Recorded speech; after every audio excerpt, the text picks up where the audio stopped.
동방 박사의 여행이라는 Journey of Magi라는 이 T.S. 엘리엇의 시처럼 저에게 지속적인 감동을 주는 시는 저는 여태까지 한 번도 만나보지 못했습니다.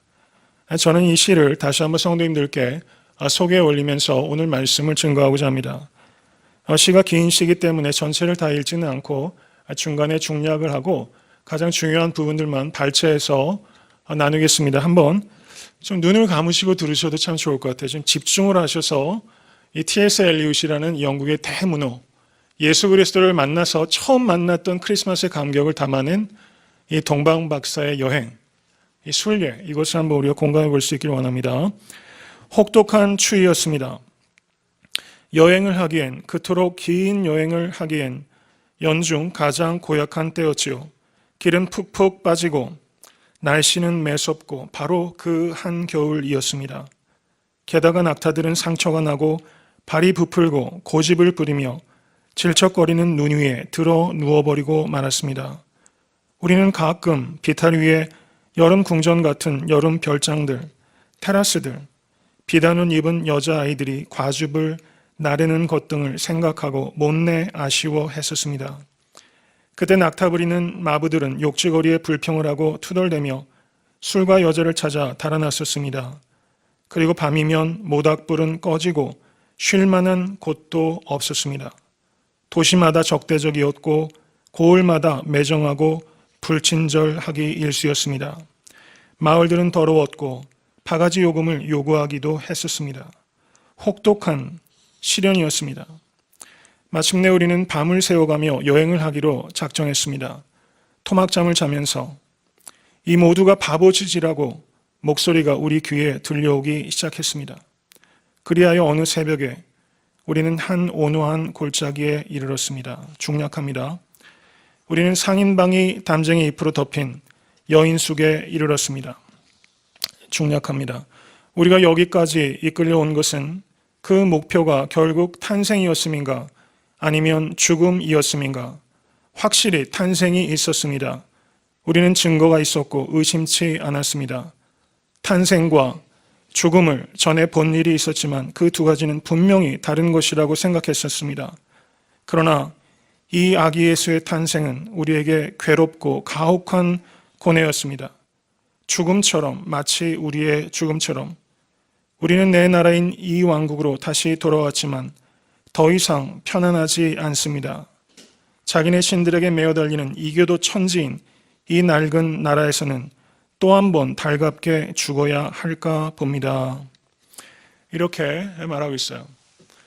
여러분, T.S. 엘리엇이 예수님을 영접해서 그리스도인이 돼서 신앙의 순례길을 시작했습니다. 그리고 자신이 신앙을 갖고 예수님을 주와 그리스도로 영접하게 된 그 사건, 그 시간까지의 고뇌와 번민을 바로 이 동방 박사가 아기 예수님을 만나기까지의 여정에 비유하면서 표현했다는 것입니다. 그리고 T.S. 엘리엇이 예수님을 만나서 변화받은 삶을 바로 동방 박사가 아기 예수께 경배하고 다시 바빌론으로 돌아가서 그의 삶의 변화가 바로 자신이 경험하고 있는 변화에 비유하고 있다는 사실입니다. 이 동방 박사, 우리가 동방 박사였으면 과연 그 여행을 감행할 수 있었을까? 그 여정에서 무엇을 생각했을까?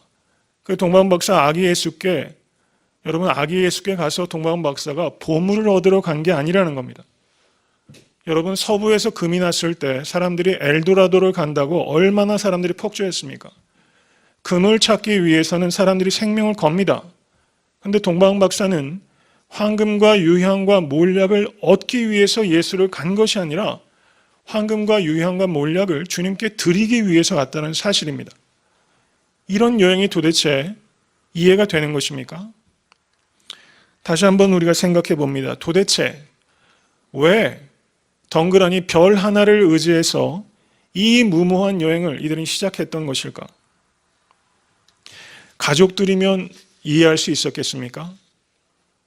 여러분, 남편이, 아버지가 어느 날 갑자기 별빛을 쫓아서 언제 돌아올지 모르는 여행 간다고 오늘 한번 집에 가서 한번 얘기해 보세요. 가족들이 어떻게 받아들일 수 있겠어요? 이런 이기적이고 몰상식하고 자기중심적인 그런 결정이 어디 있겠냐는 것입니까? 가족들이 절대 이해 못합니다.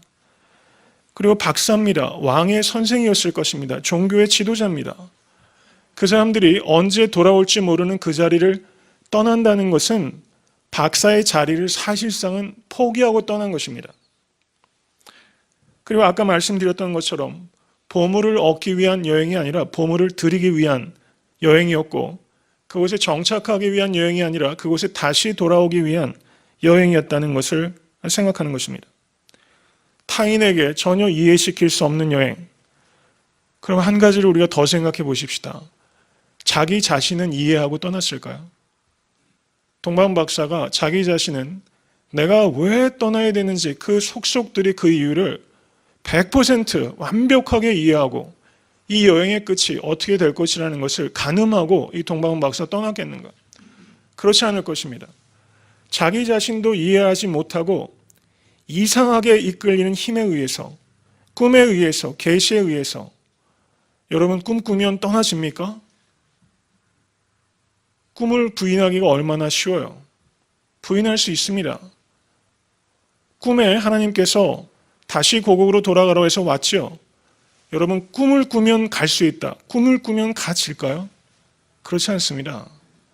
이 사람들은 자기 자신도 100% 이해할 수 없는 순종을 했다는 것입니다. 여러분 순종엔 두 가지가 있습니다. 이해하고 하는 순종과 이해하지 않고 하는 순종입니다. 이해하고 하는 순종, 그리고 이해하지 못하고 하는 순종, 이해하지 않고 하는 순종을 믿음의 순종이라고 하는 것입니다. 사람에게 더 큰 감동을 주는 것은 이해하지 않고 하는 순종이라는 것을 기억하실 수 있게 간절히 축원합니다. 한번 생각해 보십시오. 성도님들께서는 떠나실 수 있었겠습니까?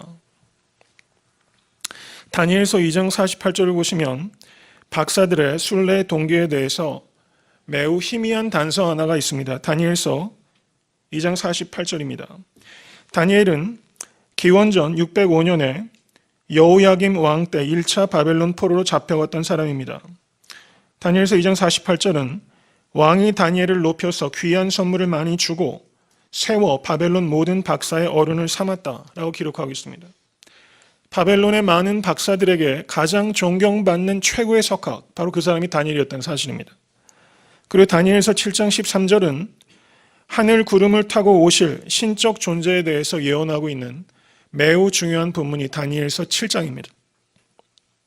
저는 바벨론에 600여 년 전에 있었던 모든 박사의 스승이었던 다니엘의 그 신적 존재에 대한 예언의 가르침이 면면이 박사들에게 이어져서 예수님께서 태어날 당시에 이 동방 박사들에게 전달될 것은 아닐까, 한번 그렇게 생각해 봤습니다. 충분히 개연성이 있다고 생각합니다. 그런데 이것을 우리가 객관적으로 입증할 수 있는 것은 빈약하죠. 한번 그렇게 생각해 보는 것입니다. 왜냐하면 동방 박사의 떠남이 도대체가 너무나 이해가 안 되는 떠남이기 때문에 왜 그것이 가능했을까? 이것을 탐구하다 보니까 이 다니엘서가 생각이 나고 다니엘의 가르침이 600년을 지나서 다니엘의 그 가르침이 이 동방 박사의 마음을 뜨겁게 했을 것이다. 그리고 신적 존재가 임하게 된다는 그 예언의 실체를 확인해 보고자 하는, 진리를 탐구하는 사람은요, 진리를 위해서 목숨을 걸 수 있습니다. 그래서 그 진리, 예언의 실체를 보기 위해서 2000km의 여행을 감행하고자 결단한 것은 아닐까, 이렇게 한번 생각해 봤습니다. 확실한 이야기는 아닙니다. 그렇지만 최소한 여러분과 제가 공감하는 것은 이 동방 박사들은 이성을 내려놓고 욕망을 내려놓은 것입니다. 두렵지만 거부할 수 없는 어떤 힘에 이끌려서 이들은 다시 돌아올 수 없을지도 모르는 먼 길을 떠난 것입니다. 여러분께서 신앙생활을 시작하는 것이 이 동방 박사의 여행과 닮아 있지 않습니까? 다 알고 신앙생활이 시작되었습니까? 별이라는 것이 어떤 것입니까? 여러분 낮에 별 보고 길을 갈 수 있어요? 낮에는 달도 보기가 어렵지요. 그러면 별을 보고서 길을 간다면 낮에는 도대체 길을 어떻게 간 것일까? 그리고 밤에 혹시 구름이 많이 끼는 흐린 날이었으면 밤에는 어떻게 길을 행했을까? 곰곰이 생각해 보면 도대체 이 여행이 가능이나 한 것인가? 여러분 요즘엔 내비게이션이 나온 게 저한테 얼마나 희소식인지 모릅니다. 근데 내비게이션 가지고도 길을 잃어버리는 게 접니다. 타고난 길치입니다. 별 하나를 가지고 길을 떠난다. 저 같으면 현실적으로 전혀 불가능한 여행. 그리고 사막이라는 것이 어떤 곳입니까? 사막에 바람이 한번 휙 불면 길이 어딘지 분간 자체가 불가능한 것이죠. 나무가 있습니까? 지형지물이 있습니까? 똑같은 길을 몇 번을 반복해서 되돌아가면서 걸었을지도 모르는 정말 막막한 여행. 여러분, 이 여행이 성도님들의 신앙의 여정과 닮아 있지 않습니까? 많이 진보한 것 같은데 어느새 제자리로 가 있고 수십 년 신앙생활을 했는데도 불구하고 아직까지 목적지가 너무 요원한, 두렵기까지 한, 멈추고 싶은, 회의가 밀려오는 수많은 돌부리에 우리는 발을 치여가면서 넘어지면서 여러분과 저는 사실 이 자리에 있는 것입니다. 저 역시 목회자 되기까지 몇 번을 멈추고 싶었는지 모릅니다. 그때마다 알 수 없는 이상한 힘, 그 이상한 힘, 하나님의 힘, 십자가의 험한 십자가 우리를 이끌고 성령의 빛이 여러분을 이끌어서 이 자리에 앉아 있는 겁니다. 여러분과 저는 동방 박사의 여정과 동일한 여정 가운데 있다는 것을 생각하실 수 있게 간절히 축원합니다. 이 여정을 성공적으로 마쳤던 동방 박사의 태도와 그들의 결단, 바로 이것을 여러분과 저의 태도와 결단으로 만들 수 있는 이 의미 있는 대강절이 될 수 있게 될 간절히 축원합니다. 동방 박사가 길을 가다가 몇 번을 포기하고 싶었는데 이제는 너무 멀리 떠나와서 되돌아가는 것 자체가 불가능해졌습니다. 그래서 어느 시점이 되면 차라리 이러다 죽어도 할 수 없다. 죽음조차 각오하는 시점이 왔을 것입니다. 그렇게 마지막으로 죽음조차 각오하는 기도를 하나님 앞에 올려드렸을 때 그때 앞서가던 별이 멈추고 시야에서 사라졌을 것입니다. 별이 사라졌을 때 그들은 예루살렘에 가서 유대인의 왕으로 나시니가 어디 있느냐 2장 2절에 말씀합니다. 유대인의 왕으로 나시니, 그 당시에 유대 땅을 가리켜 지배했던 땅은 헤롯 더 그레이트, 헤롯 대왕입니다. 헤롯 대왕은 그 당시에 그 어거스투스가 로마의 권력을 잡는데 그 안토니우스와 클레오파트라와 전쟁했던 악티움 해전 아시죠? 그 전쟁들을 치를 때 뒤에서 정치적으로 군사적으로 적극적으로 후원했던 사람이 헤롯입니다. 그래서 어거스투스가 권력을 잡은 후에 이 헤롯에게 예루살렘을 포함한 유대 땅을 다스릴 수 있는 정치적인 권력을 주었습니다. 정치적인 밀월 관계가 있었던 것입니다. 그런데 이 헤롯의 결정적인 약점은 헤롯이 유대인이 아닙니다. 혼혈인입니다. 반은 유대인이고 반은 이두메인입니다. 여러분, 이게 가능하겠어요? 그러니까 정권에 정통성이 없는 겁니다. 그래서 유대인들은 헤롯을 인정하지 않고 헤롯을 로마보다도 싫어했습니다. 마치 한국 사람과 일본 사람 사이에 왕이 나와서 조선을 이어가는 것과 똑같은 형상인 것입니다. 그런데 자기가 그렇게 정치적인 감각과 권력욕을 가지고 왕권을 잡았는데 지금 바벨론에서부터 박사가 와서 유대인의 왕으로 나시니가 어디 있느냐, 태생 자체가 유대인의 왕이 어디 있느냐 물었다는 것입니다. 이것이 헤롯에게 얼마나 충격적이고 두려운 일이었을까 하는 것을 우리가 생각할 수 있죠. 헤롯이 이 정권을 지키기 위해서 자기 아내도 죽였고 자기 어머니도 죽였습니다. 그리고 장남 안티파터를 죽이고 알렉산더와 아리스토빌루스라는 두 아들 같이 죽였어요. 도륙을 한 겁니다. 말하자면 조선으로 따지면 태종 이방원과 같이 권력을 유지하기 위해서 가족들을 무참하게 살육하는, 그래서 어거스투스 로마 황제는 헤롯의 자식이 되는 것보다 헤롯의 돼지가 되는 것이 안전하다 이렇게 얘기할 정도였다는 겁니다. 이 정도의 권력욕을 가지고 있는 사람이니 지금 이 상황에서 유대인의 왕으로 나시니가 어디 있느냐라는 질문 들었을 때 이 사람이 품었을 마음의 그 살의, 이거는 우리가 충분히 짐작할 수 있다는 것이죠. 제가 말씀을 드리는 것은 예수님께서 오셨다는 사실이 모든 사람에게 각양각색의 반응을 불러일으킨다는 사실이고 그것이 2000년 전에뿐만 아니라 지금 우리 이 땅에서도 역시 마찬가지라는 사실입니다. 예수님을 죽이려고 하는 사람들이 지금 이 땅에도 있는 것입니다. 반면에 대제사장들과 서기관들은 성경 해석의 최고의 권위자입니다. 헤롯이 물었을 때 그들은 미가서 5장 2절 말씀을 인용해서 정확하게 베들레헴에서 태어날 것이다 라고 말을 했습니다. 그런데 어떻습니까? 베들레헴으로 떠난 사람은 대제사장들과 서기관들은 한 명도 동행하지 않고 오직 동방박사들만 떠났다는 사실입니다. 구약 성경을 줄줄 외울 정도로 성경에 최고의 권위가 있는 사람이 구약 성경이 예언한 메시아가 이 땅에 왔을 때 예루살렘에서 베들레헴까지의 거리가 8km입니다. 날씨가 좋은 날은 8km면 보이는 거리인데 이 사람들은 메시아가 왔는데도 불구하고 메시아가 필요하지도 않고 메시아를 바라지도 않던 사람들이라는 것입니다. 왜 그렇습니까? 이 사람들은 그 당시에 귀족층으로서 모든 것들을 향유하고 있었던 사람입니다. 메시아가 필요하지 않은 사람, 너무 넘치는 사람, 그래서 8km가 가지지 않는 겁니다. 그런데 동방 박사들은 어떻습니까? 저들이 유수한 학문적인 깊이를 가지고 있는 박사들이지만 그들이 구약 성경을 아는 정도가 이 대제사장들과 서기관들과는 비할 바가 아닙니다. 조금 알지만 그 조그마한 성경의 지식을 가지고 2000km를 달려와서 예수님께 경배하러 갔다라고 기록하고 있는 것입니다. 2장 2절을 보시기 바랍니다. 유대인의 왕으로 나신 이가 어디 있느냐? 우리가 동방에서 그의 별을 보고 그에게 경배하러 왔노라. 2장 3절 헤롯 왕과 온 예루살렘이 듣고 소동한지라. 예수님께서 이 땅에 오셨을 때 경배한 사람이 있고 소동한 사람이 있었다는 사실입니다.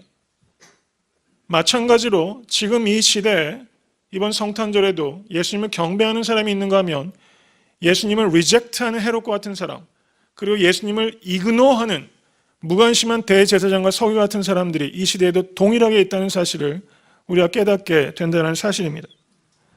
그리고 주님께서 이 땅에 다시 오실 때도 똑같은 상황이 반복되게 될 것입니다.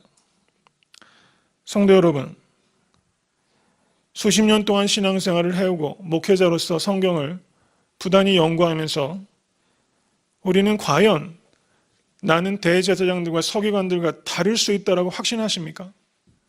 성경은 줄줄이 깨는데 8km가 움직여지지 않는 실천이 안 되는 죽은 종교인, 바로 그것이 대제사장들과 서기관들이고 실제 이 시대의 많은 교회의 교인들은 바로 대제사장들과 서기관들과 다를 바가 없다는 사실입니다. 목회자가 가장 빠지기 쉬운 유혹과 위험이 바로 이 대제사장들과 서기관들의 문제라고 저는 생각합니다.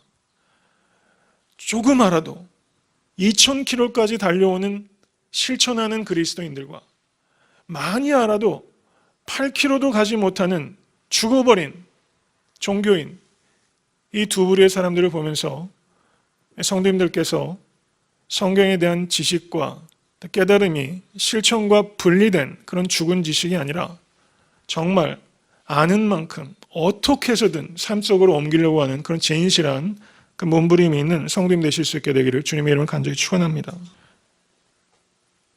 보라색 비단으로 쌓여 있어도 부족할 만왕의 왕이신 그리스도 하나님의 아들이 허름한 여인 속에 강보에 쌓여 있는 모습, 이것은 이 동방 박사들에게 순례의 여정 자체보다도 훨씬 더 가혹한 고뇌를 가져다 주었을 것이다. T.S. 엘리엇은 그렇게 상상하고 있습니다. 저는 충분히 공감이 됩니다. 기대하지 않았던 모습, 그리고 상상조차 할 수 없었던 모습이 눈앞에 펼쳐진 것입니다. 자기가 봤던 왕의 탄생이 아닙니다.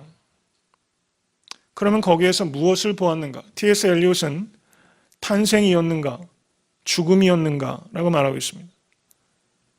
저는 이 동방 박사가 하나님의 아들이신 그리스도 예수께서 그렇게 남루하고 비참하기까지 한 모습으로 누워있는 모습을 보면서 현자인 이 동방 박사는 아기 예수의 탄생에서 이 아기 예수의 앞으로의 삶과 아기 예수의 죽음을 충분히 예견할 수 있었을 것입니다. 이 탄생 자체는 상징적인 의미가 있는 것이고 그것은 이 아이의 운명을 이야기하는 것이고 이 아기 예수의 죽음, 그 죽음을 T.S. 엘리엇은 탄생 속에서 죽음을 보았다. 그렇게 고찰하는 것입니다. 저는 너무나 공감이 됩니다. 성도님들께서는 어떠십니까? 누가복음 2장 34절에 35절을 보시면 시므온이라는 사람이 나옵니다. 한번 보시기 바랍니다. 시므온이 예수님의 모친 마리아에게 예언하여 이르기를 이렇게 말합니다. 이 아이는 이스라엘 중 많은 사람의 패하고 흥함을 위하여 비방을 받는 표적되기 위하여 세움을 입었고 또 칼이 내 마음을 찌르듯 하리라. 이 예언은 예수님께서 죽으실 것에 대한 예언입니다. 그리고 그 죽음이 마리아의 마음을 칼로 찌를 것이다 라고 예언한 것입니다. 시므온은 어린 아기 예수의 탄생에서 아기 예수의 죽음을 분명하게 본 것입니다. 동방박사들은 보물을 얻기 위해서 먼 길을 간 것이 아니라 보물을 드리기 위해서 먼 길을 간 것입니다. 한번 생각해 보시기 바랍니다. 보물을 얻기 위한 여행과 보물을 드리기 위한 여행, 어느 쪽이 훨씬 마음에 감격을 가져다주는 여행이 되겠습니까? 보물을 드리기 위한 여행은 분명히 좁은 길입니다. 그렇지만 우리가 신앙생활을 하다 보면 보물을 얻기 위해서 예수님을 믿을 때보다 보물을 드리기 위해서 예수님을 믿을 때 그때 그 감격은 남다른 것이고 바로 그 감격을 우리는 다소간에 다 알고 있다고 믿습니다. 이들은 2장 10절 한번 보세요. 저희가 별을 보고 가장 크게 기뻐하고 기뻐하더라. 성경 원어는 몇 가지 말을 계속해서 반복하고 있어요. 기뻐했단 말을 온갖 동사와 전치사를 총동원해서 표현했습니다. 그것을 우리말로 가장 크게 기뻐하고 기뻐하더라 라고 표현했던 것입니다. 이 동방박사들은 여태까지 황금과 유향과 몰약에서 기쁨을 찾으며 살았던 사람일지 모릅니다. 그런데 이제 그것을 예수님께 내어드리면서 참된 기쁨을 예수 그리스도 안에서만 발견하는 사람이 된 것이고 황금과 유향과 몰약을 위해서 살던 사람이 이제 그것을 내려놓고 오직 아기 예수님을 위해서 삶의 방향을 바꾸는 일대 전환점이 여기에서 벌어지게 된 것입니다. 동방박사가 아기 예수의 탄생에서 아기 예수의 죽음을 봤다면 동방박사는 그 목격을 통해서 영적으로 새롭게 태어난 것입니다. 여러분 예수님을 주와 그리스도로 믿으십니까? 그러면 중생하신 것을 믿으실 수 있게 간절히 축원합니다. 이것이 두 번째 출생입니다. 그런데 두 번째 출생을 하게 되면 그 순간 성령님께서 내주하시고 여러분들을 다스리시기 원하십니다. 성령님께서 다스리신다는 것은 성령의 소욕으로 나의 육체의 소욕을 죽이는 일이 시작됐다는 것을 의미합니다. 그리스도인이 된다는 것은 그리스도인으로 탄생과 더불어 그리스도인으로 나의 죽음이 시작됐다는 것을 의미하는 것입니다. 예수 그리스도의 탄생이 예수 그리스도의 탄생과 더불어 그의 죽음을 동시에 상징하는 것처럼 우리가 예수님을 주와 그리스도로 영접했다는 사실은 우리가 그리스도인으로서의 탄생과 더불어 날마다 나를 부인하는 자기 죽음이 시작됐다는 것을 의미한다는 사실입니다. 그래서 사도 바울은 고린도전서 15장 위대한 부활장입니다. 그 부활장에서 사도 바울은 나는 날마다 죽노라 라고 고백하고 있어요. 여러분 자기를 왜 죽여야 합니까? 그리고 어떻게 죽일 수 있습니까? 그것은 부활을 믿을 때에만 나를 죽여야 될 이유가 생기고 부활을 믿을 때에만 나를 죽일 수 있는 능력이 생기게 되는 것입니다. 성탄절의 진정한 의미는 무엇일까? 이제 동방박사들이 12절을 한번 보시기 바랍니다. 꿈의 헤롯에게로 돌아가지 말라. 지시하심을 받아 다른 길로 고국에 돌아가니라. 고국에 돌아가니라. 이 말은 그들이 있었던 자리로 되돌아간다는 것을 의미합니다. 여러분 세상 사람들은 삶이 고단할 때 술과 마약에 취하고 그리고 향락과 정욕에 취합니다. 그리고 자기의 삶의 리얼리티를 잠시라도 잊고자 합니다. 많은 사람들이 크리스마스 때 크리스마스 절기에 맨하탄 같은데 얼마나 향락, 얼마나 많은 술과 그리고 얼마나 많은 퇴폐적인 일들이 벌어지는지 모릅니다. 많은 사람들이 성탄절을 리얼리티에서부터 탈출, escape하는 걸로 생각합니다. 성탄절의 진정한 의미는 들뜬 분위기 속에서 우리가 리얼리티로부터 탈출하는 것이 아니라 다시 있던 고국으로 되돌아가는 리얼리티로 들어가는 것을 의미한다는 것이 성탄절의 진정한 의미라는 것을 깨달으실 수 있기를 간절히 축원합니다.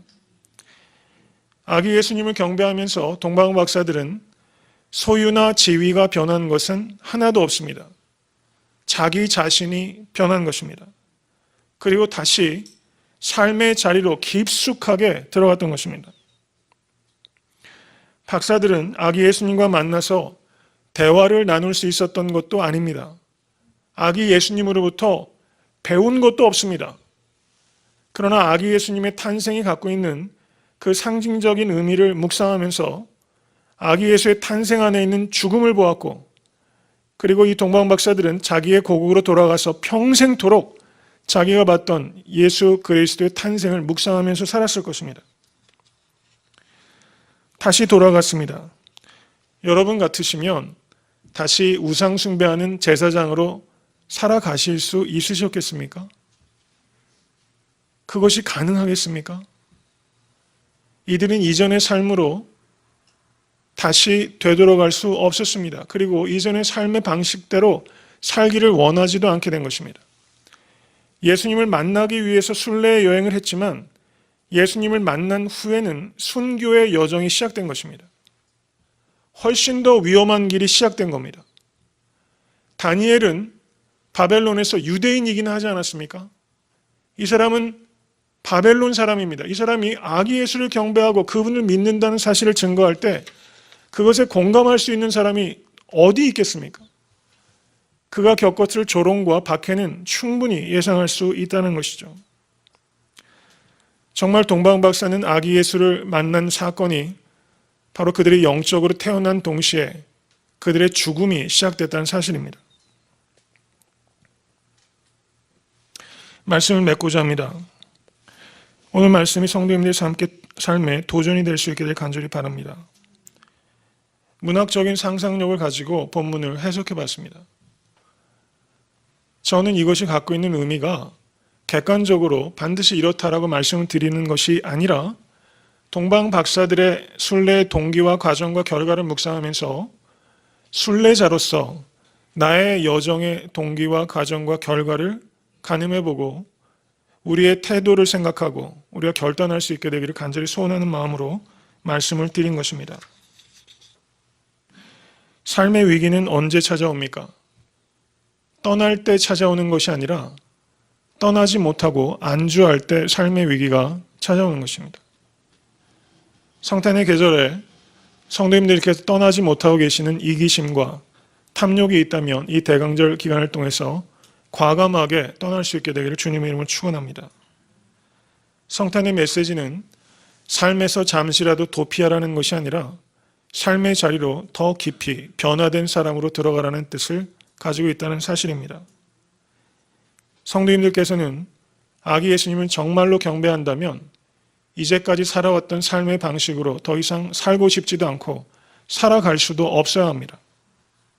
탄생인가 죽음인가 동방 박사가 아기 예수의 탄생 속에서 봤던 것처럼 성도님들의 삶을 속에서 예수 그리스도로 말미암은 탄생과 예수 그리스도를 위한 죽음, 이 두 가지가 같이 보일 수 있게 될 간절히 소원합니다.